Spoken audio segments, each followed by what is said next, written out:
Salut, c'est Marco de Top 4 Phone. Aujourd'hui, vidéo de test du HTC One Mini 2, un mobile que vous avez été nombreux à me réclamer en test. Et bien aujourd'hui, c'est l'occasion de répondre à cette fameuse demande.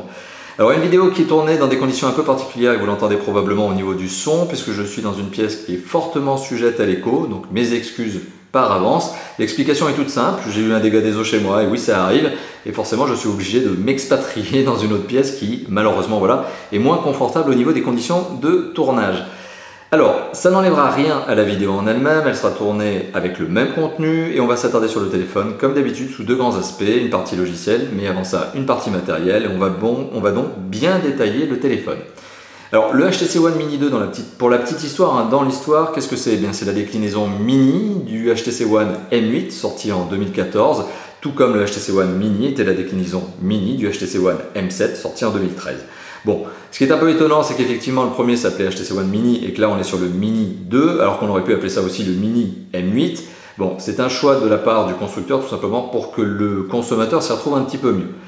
Bon, avec les troisième générations, s'il y en a, ça risque de devenir un peu confusant. Mais quoi qu'il en soit, HTC One Mini 2, ça passe encore, on arrive à comprendre ce que c'est. Alors c'est un mobile qui est vendu donc 449 €, c'est son prix de lancement et c'est le prix qu'on retrouve notamment sur ce mobile en juillet 2014. Gageons bien évidemment qu'avec le temps ce téléphone voit son prix descendre. C'est le sens de l'histoire, on le sait toujours, au fur et à mesure des mois, et bien le prix descend. Et vous comprendrez pourquoi je vous parle de cet aspect, pourquoi je vous parle de prix qui descend. À la fin de la vidéo notamment lorsque je ferai la conclusion. Alors avant de commencer la vidéo en elle-même, bon, je vous ai situé un petit peu ce qu'était ce téléphone sur son marché. HTC le positionne clairement sur le marché comme étant un haut de gamme, c'est vrai, je veux bien le comprendre, c'est un téléphone qui est très bien fini, design parfait, on va voir notamment au cours de la première partie de la partie matérielle ce qu'il en est, mais c'est un téléphone qui est un mini et comme toujours, il y a des performances qui sont un peu rentrées, et ça aussi on le verra tout à l'heure lorsqu'on parlera notamment des performances.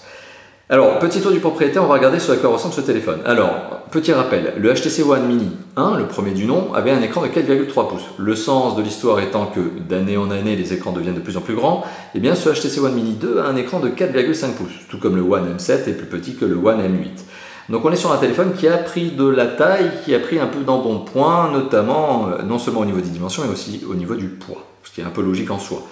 Donc on est sur un téléphone qui est plus grand que la génération précédente. Et ce qui fait que finalement on est sur un mini qui fait 4,5 pouces, ce qui il y a encore 2 ans n'était pas jugé comme étant mini.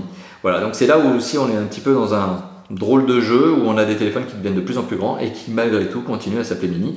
C'est pas propre à HTC, finalement tous les constructeurs font la même chose, tous les constructeurs en tout cas qui sortent des déclinaisons mini. Alors, petit tour du propriétaire, qu'est-ce qu'on retrouve? Donc sur sa face avant, un écran de 4,5 pouces dont je viens de vous parler. En dessous, on retrouve un marquage HTC. Les touches sensitives, elles ne sont pas sensitives, elles sont tactiles parce qu'elles sont intégrées à l'écran. En dessous, on retrouve l'écouteur, et oui, parce qu'il y a un haut-parleur avec une entrée micro intégrée, et on retrouve ici un autre haut-parleur. Et oui, c'est la propriété, la spécificité de la gamme One, on le sait, il y a toujours ces deux haut-parleurs. Alors je dis la gamme One, mais c'est pas tout à fait vrai, parce que vous l'avez vu lors de mes deux derniers tests, 816 et 610 Desire, et bien ces deux Desire, donc 816 et 610, ont aussi les deux haut-parleurs. Donc on voit aussi que HTC essaie de décliner cette force, puisque c'est vraiment une force, hein, c'est le seul constructeur qui fait ce genre de choses, et bien ce double haut-parleur en face avant du mobile, qui est très sympathique, on va le voir tout à l'heure, et bien il est décliné maintenant sur deux gammes au sein du constructeur. Donc on retrouve également un capteur de luminosité de proximité en haut à gauche, à savoir qu'il y a bien une LED de notification, mais elle est toute discrète parce qu'elle est placée à l'intérieur de la grille du haut-parleur, et donc elle s'allume en vert notamment lorsque le téléphone est chargé. On retrouve un capteur photo frontal de 5 mégapixels, et oui, 5 mégapixels, et non pas 0,3 ou 1,2 ou 1,3 ou ce que vous voulez, ou 2,1. On est bien sur le 5 mégapixels. Et ça aussi, c'est un avantage pour un téléphone de cette catégorie. Ça permettra de faire des selfies de meilleure qualité.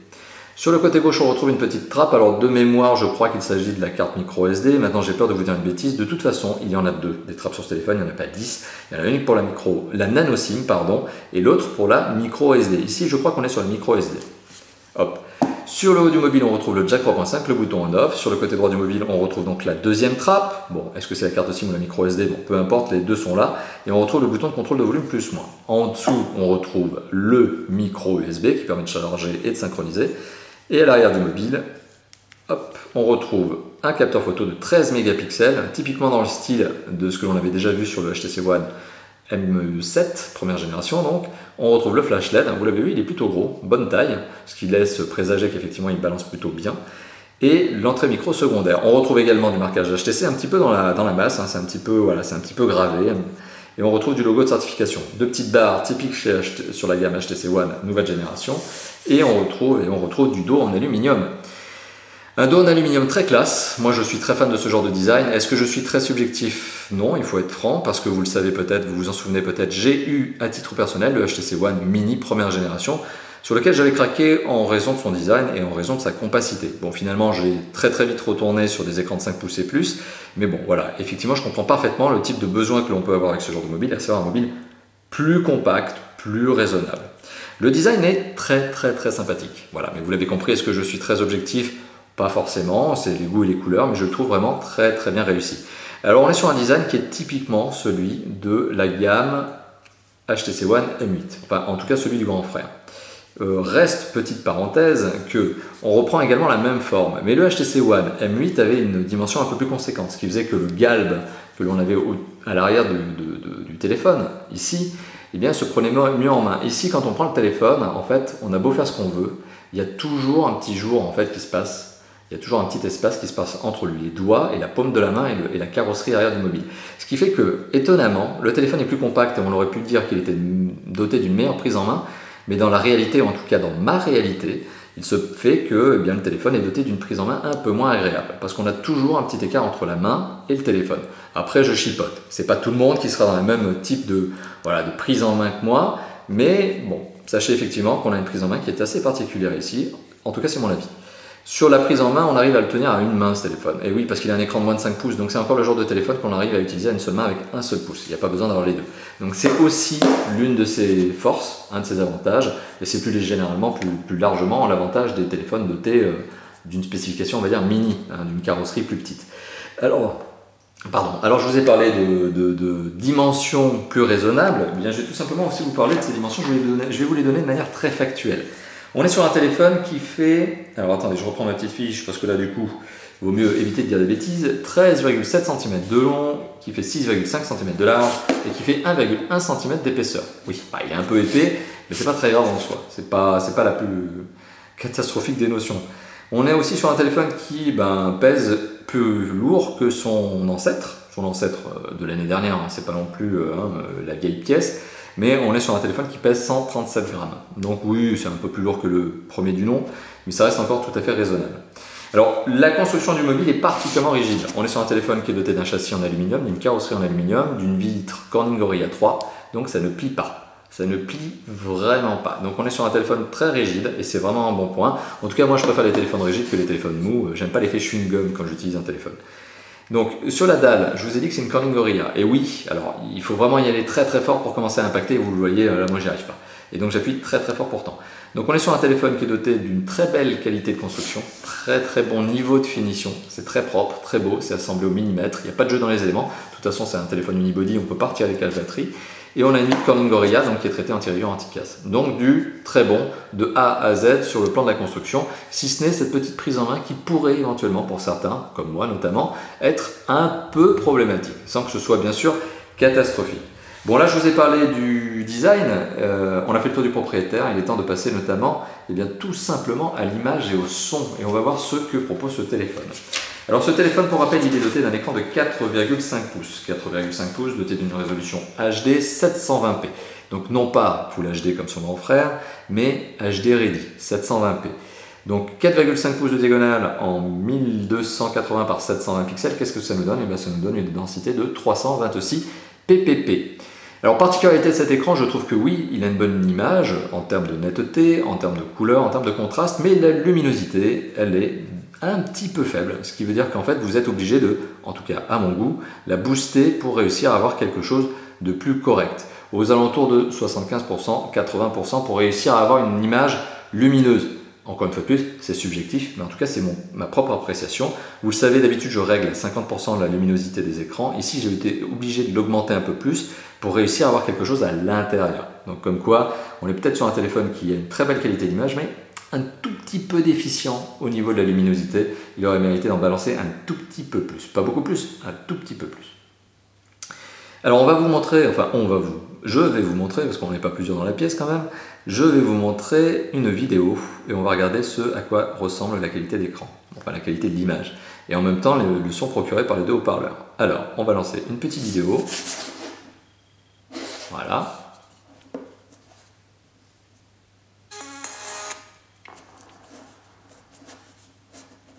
Alors j'essaie de trouver le bouton de contrôle de volume plus moins, voilà. Là je mets à fond. Donc ça booste. Hein. Donc on voit bien qu'on a deux haut-parleurs. Un ici, un ici. Voilà. Donc les haut-parleurs étant en frontal, ça possède l'avantage de ne pas être étouffé en termes de son hein, lorsque vous posez sur une table. La preuve. Sauf que lorsque vous le prenez en main, si vous appuyez trop fort au moment où vous pousse, là vous étouffez le son. Mais c'est pas la manière de prendre le téléphone. Le téléphone on le prend comme ça. Donc on a un son de très bonne qualité, puissant, et une qualité d'image aussi tout à fait satisfaisante.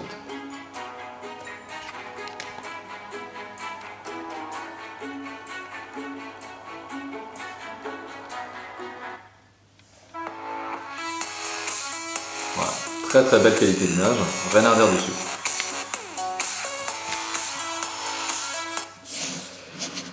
Un téléphone donc qui est doté d'une bonne qualité d'image, mais bien sûr, comme je viens de vous le faire écouter, d'une bonne qualité de son. Alors, le son des haut-parleurs est procuré, par ces deux haut-parleurs qui sont positionnés ici. On a aussi bien évidemment un jack 3.5 format CTIA qui pour le coup donne également un son de bonne qualité.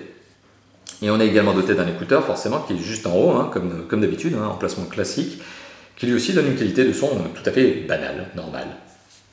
Alors, ce que je voulais vous dire aussi au niveau de la qualité du son, c'est que ce téléphone possède un paramètre qui s'appelle Boom Sound. Alors historiquement, si je ne me trompe pas, Boom Sound c'était le nom que donnait HTC à ces deux haut-parleurs. Il l'avait appelé d'un nom particulier.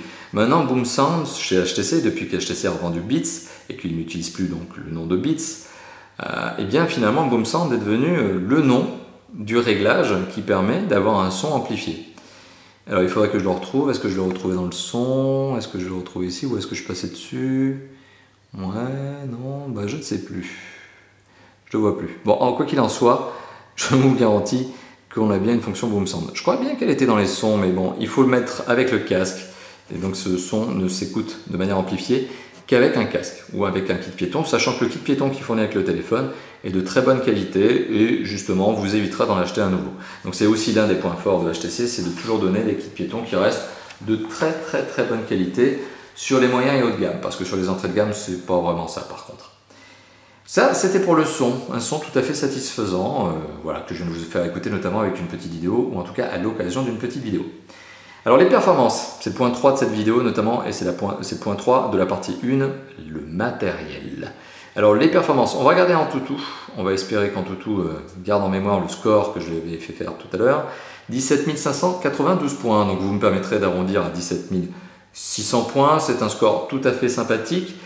Un score, il faut le dire en fait, j'ai déjà fait un test précédent, il était à 18 000 points. Bon, quoi qu'il en soit, 17 600 points, 18 000 points, on est sur un score qui est plutôt dans le type moyen de gamme en 2014, alors que ce téléphone est positionné par son design et par son prix en haut de gamme.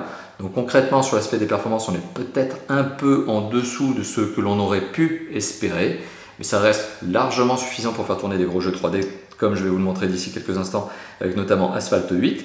Et ces performances, elles sont liées tout simplement à des composants relativement classiques et maîtrisés, notamment un processeur Qualcomm Snapdragon 400, lequel est cadencé à 1,2 GHz et c'est un 4 cœurs. On retrouve également 1 Go de mémoire vive, bon c'est pas mal, notamment pour le multitâche. Et on retrouve un processeur graphique Adreno 305 et c'est sans doute ça qui permet à ce téléphone de s'en sortir de bonne manière dans les jeux 3D.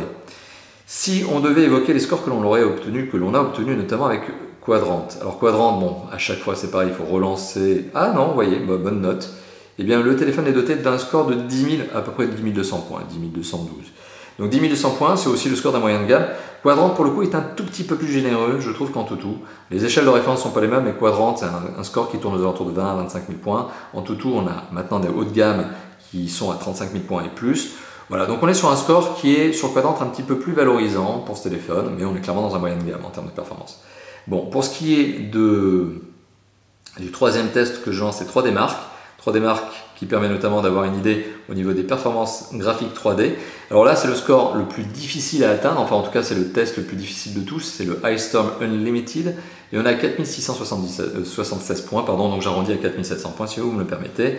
Donc un score bon, acceptable pour des jeux 3D, vous allez voir, oui c'est un téléphone qui fait tourner des jeux 3D.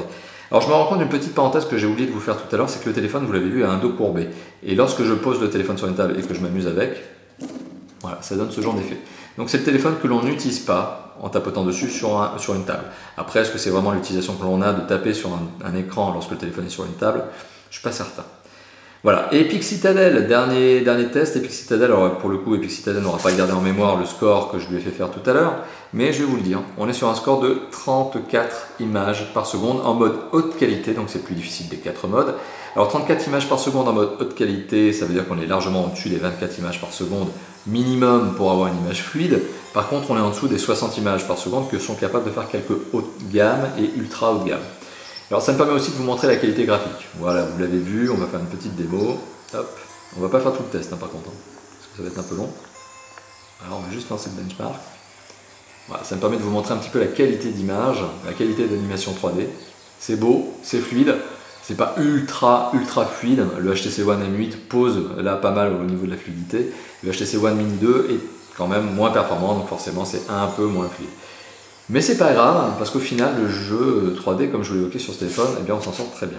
Alors, je vais lancer Asphalt 8, hop, voilà, on y va. Et on va voir que ce téléphone s'en sort très bien au niveau de jeu 3D. Le temps que ça se lance, c'est pas très étonnant, Asphalt 8 qui met un peu de temps à se lancer, un peu un grand classique. Voilà.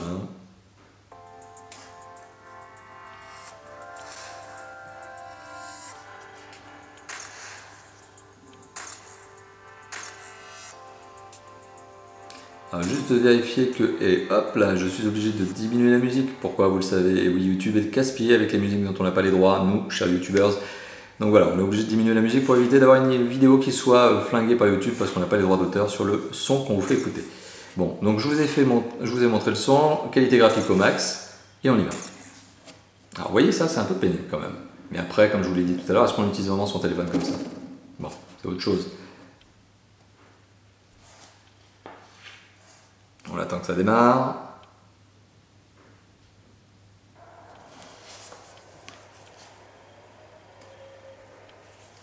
Ok, bon, on y va comme ça alors.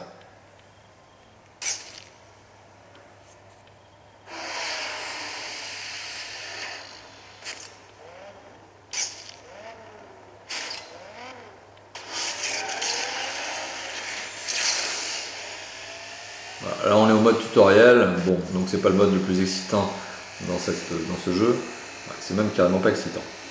Donc on va voir si on va pas pouvoir aller ailleurs. Ouais, je vais quitter la course. Bon, pour le coup, je vous fais patienter encore un petit peu, on va faire une vraie course. Parce que là, c'est pas hyper dynamique au niveau de la qualité du jeu. On revient en arrière, on va faire jouer. Voilà, on va aller faire la première partie et on y va.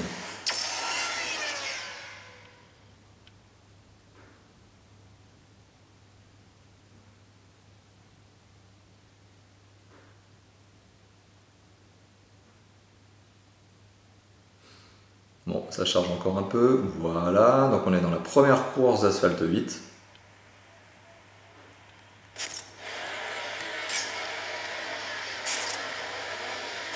Donc un jeu qui se pilote à l'accéléromètre si vous voulez, hein, il y a plusieurs manières. Voilà.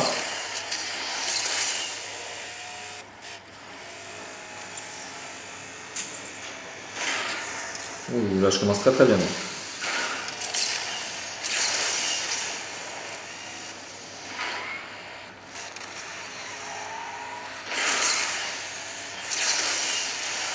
On s'appuie un peu sur les murs. Un peu à la Need for Speed, si ça rappelle à certains, notamment Need for Speed Underground 1 et 2, c'était typiquement des jeux où on s'appuyait sur les murs pour aller plus vite que les concurrents.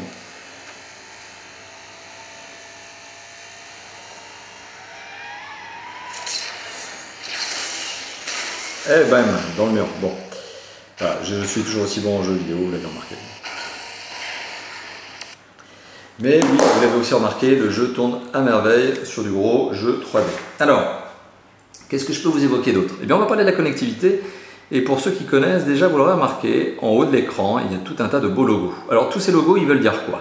Eh bien, on va défiler le petit menu paramètres et on va voir que il y a plein de connectivité. Il faut savoir que ce téléphone, eh bien, il est doté notamment, eh bien, premièrement, de la 4G. Oui, c'est un téléphone 4G. Alors, Pour répondre à la question que certaines personnes me posent de manière régulière, un téléphone 4G, ça fait aussi 3G et 2G. Donc si jamais vous n'avez pas de 4G chez vous ou si votre opérateur n'est pas 4G, vous pourrez utiliser de la 3G et si vous êtes dans une zone qui est vraiment mal couverte, vous pourrez utiliser de la 2G. Alors c'est un 2G, 3G, 4G, c'est un GSM quadriband, donc vous pouvez l'amener avec vous partout dans le monde pour émettre et recevoir vos appels. Donc ça c'est un bon point quand même quand on part en vacances. Ça peut être sympathique. Après avec les frais de roaming, on peut parfois avoir des mauvaises blagues. Bon, ça c'est autre chose. Au niveau des autres normes de connectivité, on a tout. On a véritablement tout ce qu'il y a à avoir sur un téléphone haut de gamme, voire ultra haut de gamme. Donc on est notamment sur un téléphone qui est Wi-Fi, puisque là pour le coup ce test est fait uniquement en Wi-Fi. Je n'ai pas de carte SIM dans le téléphone pour le moment. On est sur un téléphone qui, enfin pour le moment de toute façon j'ai fini de le tester, on est sur un téléphone qui est en Bluetooth, qui est doté du NFC, qui est doté du AGPS GLONASS, avec un jack 3.5 format CTIA, du micro USB, un emplacement de carte SIM format nano, ça c'est la petite précision, un emplacement de carte micro SD qui permet d'ajouter jusqu'à 128 Go de mémoire, et une radio FM. Et d'ailleurs je parle de la mémoire, je me rends compte que j'ai oublié de vous préciser la mémoire du téléphone. Ce téléphone est décliné dans une version 16 Go, mais lorsque vous allumez le téléphone pour la première fois, comme d'habitude, vous en perdez une partie de ces gigas, il s'évapore tout simplement parce qu'il y a le système d'exploitation, il s'évapore aussi parce qu'il y a une petite norme de conversion là, un petit peu pénible. Donc ce qui fait qu'au final, vous êtes sur un téléphone qui est plutôt doté de 11 Go de mémoire d'espace, donc de stockage disponible au premier démarrage. Ça c'était pour la petite parenthèse au niveau de la mémoire, avant de l'oublier. On revient au DAS, donc à la connectivité. Le DAS de ce téléphone. Alors, je vais être très très clair. Si ce téléphone est doté d'un véritable point faible, et vous voyez, je suis déjà en train de lui mettre un taquet. Si ce téléphone est doté d'un véritable point faible, à mon goût, c'est au niveau de son DAS. Le DAS en Europe ne doit pas dépasser 2 watts par kilo. Le DAS communiqué par HTC sur son propre site officiel, j'invente rien, c'est 1,46 watts par kilo. On est en 2014 et là je m'adresse spécifiquement aux chefs de produits d'HTC et je leur dis écoutez les gars, vous devriez remonter quand même auprès de votre constructeur qu'en France, ou plus largement en Europe, un téléphone en 2014 jugé haut de gamme, ça ne dépasse même pas les 1 watt et ça arrive plutôt dans les alentours de 0,3 à 0,4. Donc on est sur un téléphone, et là je m'adresse à vous, chers visionneurs de YouTube, chers visionneurs de cette vidéo, ce téléphone a un DAS qui à mon goût est beaucoup trop élevé. Clairement beaucoup trop élevé. 1,46 watts par kilo, c'est beaucoup trop. Alors après, c'est à chacun d'apprécier le risque potentiel, puisqu'on le sait aujourd'hui, il n'y a pas vraiment d'études suffisamment fiables au niveau de la capacité qu'a un téléphone à émettre des ondes et ce danger que représentent ces ondes.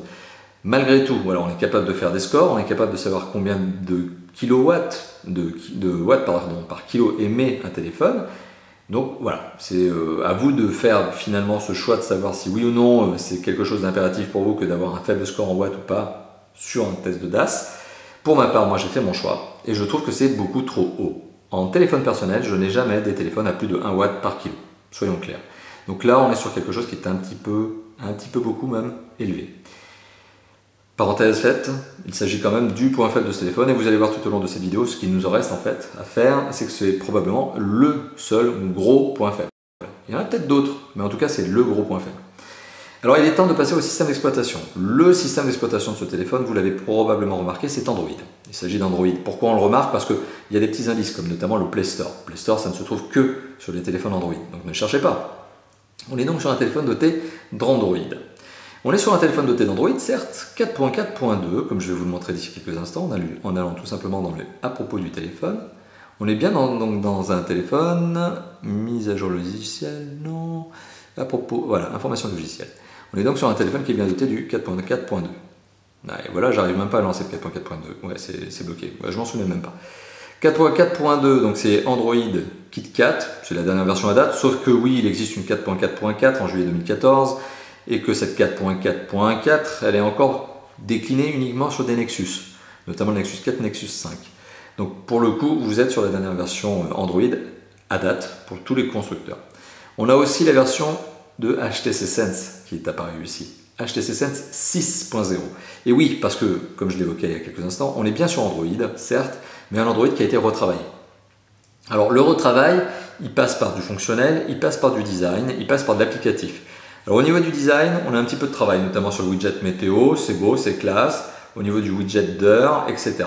On a aussi la fonction Blink Feed, qui est un agrégateur de flux d'actualité, notamment des quotidiens, ou de flux de votre, des flux de votre compte Twitter, Facebook, etc. Donc vous êtes capable d'ajouter vos réseaux sociaux et l'actualité sur un seul flux qui est BlinkFeed. Alors, par contre, pour le coup, vous n'êtes pas obligé de l'utiliser. Personnellement, à chaque fois que j'avais un HTC dans les mains et que c'était mon téléphone perso notamment mon HTC One Mini, je n'utilisais pas BlinkFeed, jamais. Bon, après, si la fonction est là, c'est mieux de l'avoir et c'est à vous de choisir si vous voulez l'avoir. Après, on a plein de petites choses supplémentaires. On a notamment Zoé. Alors Zoé, il est toujours en développement. C'est assez étonnant, ça fait déjà quelques mois que je teste des HTC qui sont dotés de Zoé. Mais Zoé est toujours en cours de travail, de développement, tout simplement parce que voilà, Zoé c'est une application d'image, une galerie, qui vous permet de partager avec des amis, de faire des animations et autres. Zoé est toujours en développement. Donc c'est à bientôt, toujours écrit, bientôt disponible. Bon, c'est pas moi qui l'invente, c'est écrit dessus. Donc espérons que Zoé revienne un jour, et qu'elle ne soit pas partie trop loin. À côté de ça, on a quoi comme fonctionnalité? On a Guide HTC. Guide HTC, c'est une fac et le support, le contact téléphonique même. Pardon, le contact. On a quoi d'autre? On a Mode Enfant. Mode Enfant, alors c'est pas HTC qui le développe, c'est Zoodles. C'est une application qui s'appelle Zoodles.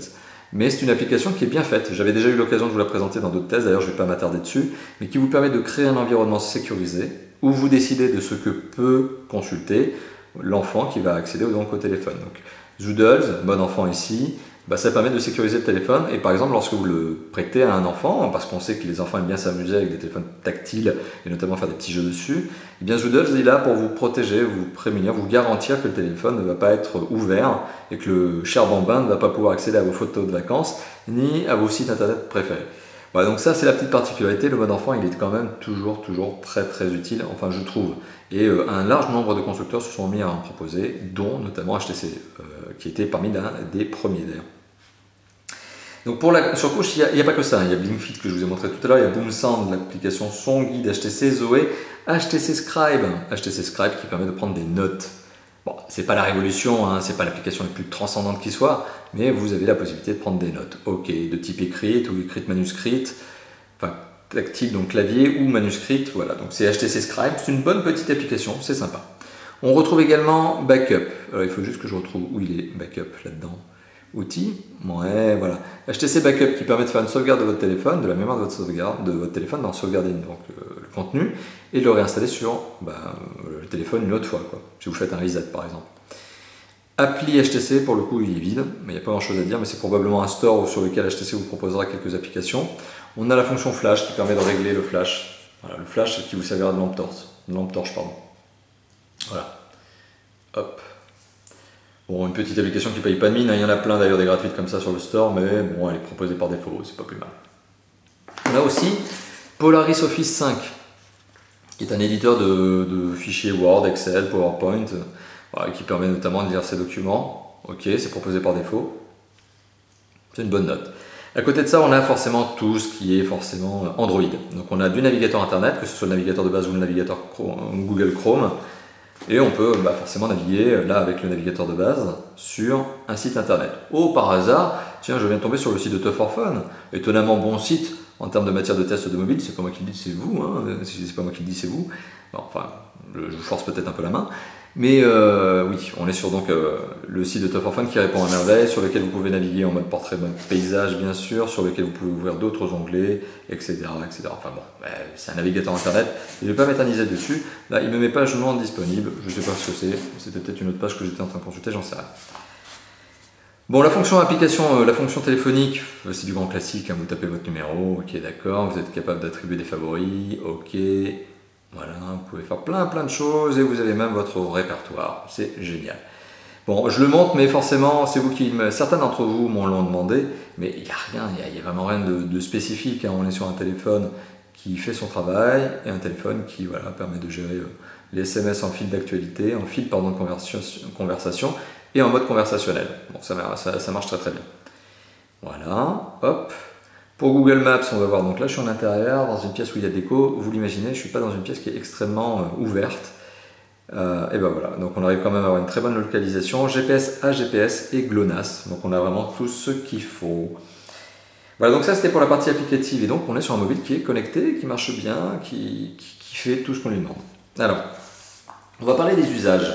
On va parler des usages et ça sera la dernière partie avant d'arriver à la conclusion. Qu'est-ce que je pense des usages, je vais y arriver, de ce mobile? À qui se destine-t-il?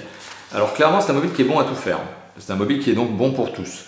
Donc c'est un mobile que tout le monde peut utiliser de manière satisfaisante. C'est un mobile par contre qui est plutôt destiné au marché des particuliers parce que les professionnels vont soit préférer des mobiles vraiment beaucoup moins chers, soit des téléphones qui sont plus chers, type HTC One tout court. Donc on est sur un téléphone qui est effectivement plutôt destiné au marché des particuliers qui veulent un téléphone compact. Voilà, c'est principalement le besoin auquel répond ce téléphone. Un téléphone compact mais qui est capable de faire tourner des gros jeux 3D, des grosses applications et qui est doté de HTC Sense. Voilà, c'est ce type de besoin auquel répond ce téléphone. Alors, il est aussi doté d'un capteur photo et d'un capteur photo qui se défend très bien. Donc un 13 mégapixels.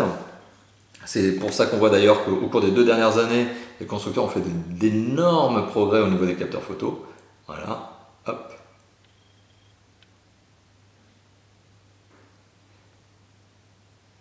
Voilà. Alors autofocus, flash LED, que du bon. Les photos sont de bonne qualité. On a aussi un mode, tout simplement un mode caméra frontale. Bon là c'est tous les réglages. Et là on a autoportrait. Autoportrait c'est la caméra frontale. Donc on peut faire coucou à la caméra. Là on voit une petite fenêtre. Voilà, ok, caméra. On voit même les 2 parapluies photo. C'est la fête. Voilà, caméra frontale 5 mégapixels, c'est pas mal. C'est vraiment pas mal. Ça permet de prendre des bonnes photos. Bon, après, c'est pas le bout du monde parce qu'il n'y a pas d'autofocus sur le frontal et il n'y a pas de flash LED sur le frontal. Il ne faut pas trop en demander. Mais d'ailleurs, je ne suis pas certain que s'il y avait un flash LED sur un capteur frontal, vous ayez envie de l'utiliser. En général, on évite de se prendre des coups de flash soi-même. On n'aime pas trop s'en donner. Voilà, donc ça, c'était pour les capteurs photo. Bon, c'est du bon. Franchement, c'est du bon. Et d'ailleurs, la photo que je viens de prendre avec ce téléphone à l'instant, donc de cette fameuse figurine, vous la retrouverez publiée sur le site de Top 4 Phone, comme d'habitude. Sur le site et sur l'article test de ce mobile. Voilà, donc au niveau d'usage, alors il est temps que je vous parle de l'autonomie. Une batterie de 2100 mAh, c'est ce que l'on retrouve à l'intérieur de ce téléphone. Une batterie qui est inamovible, fixe, parce que le téléphone, je le rappelle, est un unibody, il est en une pièce, vous ne pouvez pas le démonter, à moins d'être un expert, et si vous le faites, vous faites sauter la garantie au passage. Donc je vous déconseille de faire ce genre de manipulation. La batterie est une batterie donc de 2100 mAh. On aurait pu se dire sur un téléphone de cette taille, avec un écran comme ça, avec autant de luminosité, ça peut effectivement ne pas donner une bonne autonomie. C'est faux au final, parce qu'on est sur un téléphone qui a une bonne autonomie, d'autant qu'il est doté d'un mode économie d'énergie qui est très sympathique. Et on est donc sur un téléphone qui a une autonomie tout à fait bonne. Alors le test que je pratique à chaque fois, c'est notamment de mettre la luminosité. Alors pour le coup, je l'ai laissé à 80%, de mettre le son à 50% et de mettre toutes les connexions ouvertes. Bon, donc tout, NFC, Bluetooth, Wi-Fi, GPS, la totale. Et bien, en plus de 5 minutes de vidéo YouTube, ce téléphone a consommé moins de 2% de sa batterie. Ce qui veut dire que si on faisait une petite règle de 3, on arriverait sur un calcul de 20%, un peu moins de 20% de batterie consommée sur 1 heure de vidéo YouTube. C'est pas mal, c'est vraiment un bon score, ce qui veut dire que ce téléphone est doté d'une bonne autonomie, ou en tout cas tout à fait satisfaisante. On dépassera probablement la journée avant de recharger le téléphone, ce qui est un bon point. On n'ira pas non plus à 2 jours, ce qui serait un petit peu trop, mais c'est un téléphone qui est doté d'une bonne autonomie. Voilà. Donc ça, c'était le dernier point justement de cette partie analyse de ce test à proprement parler. Donc il est temps d'arriver à la conclusion et de vous dire ce que je pense de ce téléphone. Est-ce que c'est un bon téléphone? Est-ce que c'est un mauvais téléphone? Eh bien c'est un bon téléphone. Oui, c'est un bon téléphone, il est clairement dans la tranche haute en termes de qualité.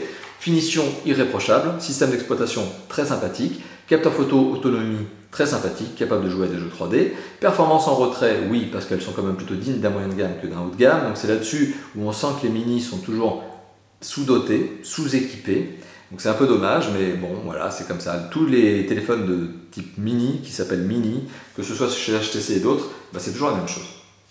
Ils sont toujours moins bien dotés, moins performants. Mais c'est pas grave, parce qu'on arrive quand même à la fin du jeu 3D.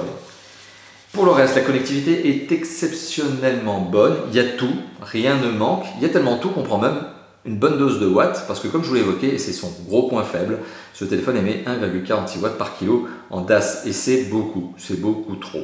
Voilà, donc c'est son gros point faible, et j'insiste là-dessus depuis le début de cette vidéo. Si ce téléphone a un point faible, énorme gros point faible, le vrai point faible, c'est ça, c'est le DAS.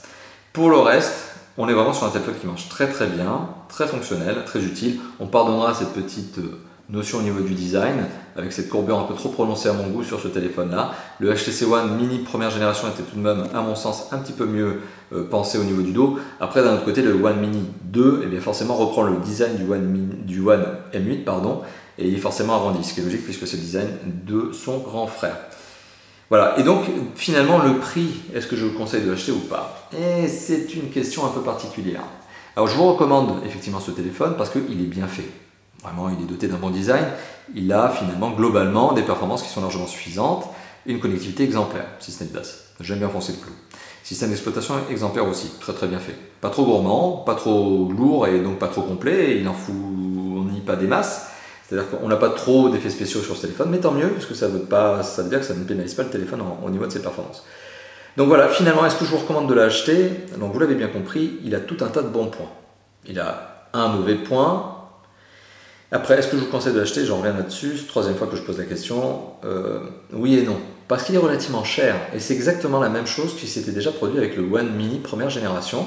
Et je me souviens du test que j'avais fait à l'époque, où j'avais dit que ce téléphone était cher. Et c'est exactement la même chose pour le One Mini 2.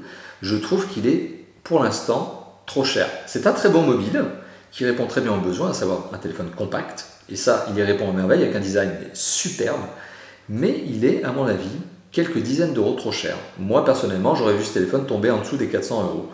Voilà, sachant qu'aujourd'hui, le One M8 tout court, donc le gros, le Mastoc, le grand frère, eh bien, il a été commercialisé à 600 euros, mais on arrive aujourd'hui à le retrouver avec une ODR, une offre de remboursement, à moins de 540 euros, voire même encore un peu moins.